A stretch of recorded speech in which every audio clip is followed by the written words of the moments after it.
I, well, I had considered this evening doing a different story. Um, ah, just because, I don't know, 4th of July, I know people are probably wanting to be in better spirits, but this is really important. And I had considered, going over an article about this once before, but when the sprinter, Tori Bowie, I believe her name was, died from complications during her pregnancy, you know, I found that to be pretty odd. I'm just checking everything just to make sure everything looks right, sounds right. I don't know, but yeah, I thought that was a really odd, and it when you look at the numbers, it's ridiculous. The rate that women die when they're going through complications with a pregnancy, whether it's during the actual childbirth or after. But this article from Al Jazeera, black women hit hardest as maternal death rates soar in the U.S. Now, keep in mind, we pay more in this country for health care than anyone else in the world. And it's under the guise that it's the best. But quite frankly, it does not seem to be the case. So it says a U.S. Maternal mortality rate findings should be called to alarm, quote unquote, researchers say, as deaths more than double in 20 years. So the number of women who died within a year after pregnancy more than doubled between 1999 and 2019 in the United States, a new study has found, with the highest number of deaths recorded among black women. Further, it says the study published on Monday in the Journal of American Medical Association looked at maternal deaths between 1999 and 2019, but not the COVID-19 pandemic spike. Very fair.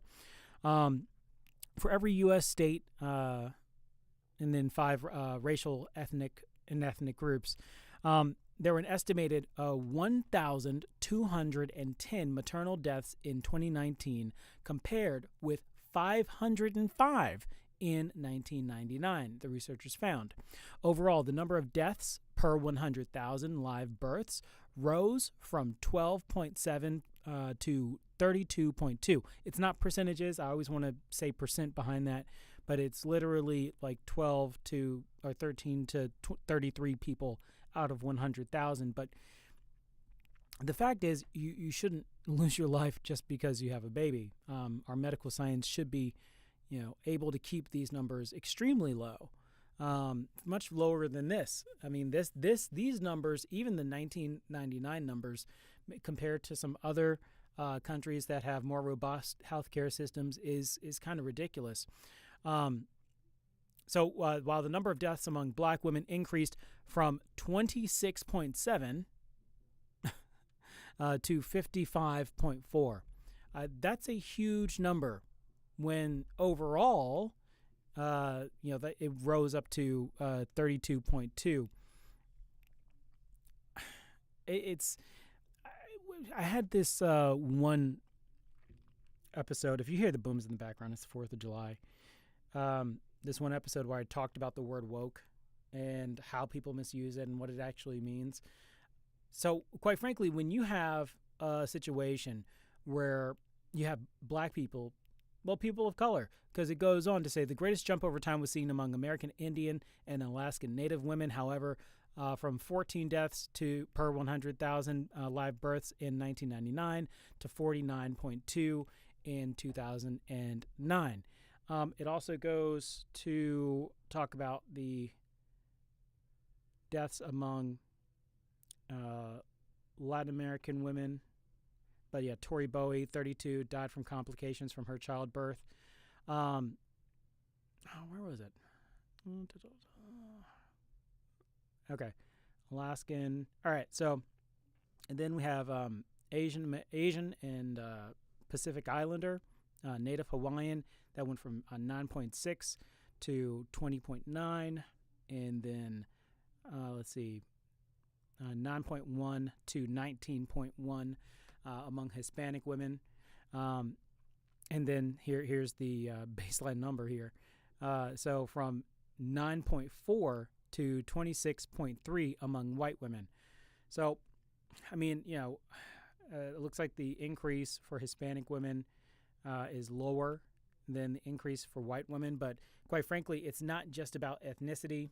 And I know I'm a little, I don't know, I'm just really trying to think about how to convey this one because, I'm not really a member of the group that directly, has to deal with this, but I am around that group. And I would not want this to happen to, any woman in my family, any of my friends.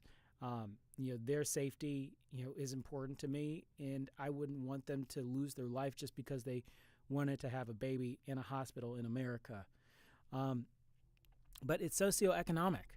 I mean, yes, there's the racial factor, and that's deeply ingrained into history, but there's also money. I mean, they talk about the South in this article and how it's, if you're in rural areas, how it's difficult to get, quality care when you need it. You kind of just have to depend on whoever's there. I'm where I am, you have access to a bunch of hospitals. I mean, especially if you take it out 45 minutes. I mean, there are a ton of hospitals around me. You can choose where you go. Not really the case for everybody. And so that's one issue that has to be addressed. But yeah, so going back to the woke thing, it's this. It's understanding, the way that things are structured and the failures of them, whether it be historically through racism or through apathy. People just don't have the desire to build hospitals in an area where they don't think that they're profitable. I think that the privatization of healthcare is definitely contributing to this.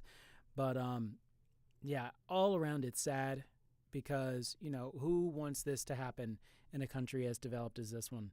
But I just wanted to do a quick video on this.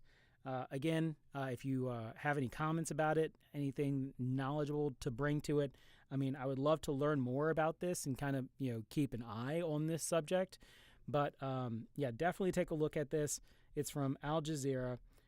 Black women hit hardest as maternal death rates soar in the U.S.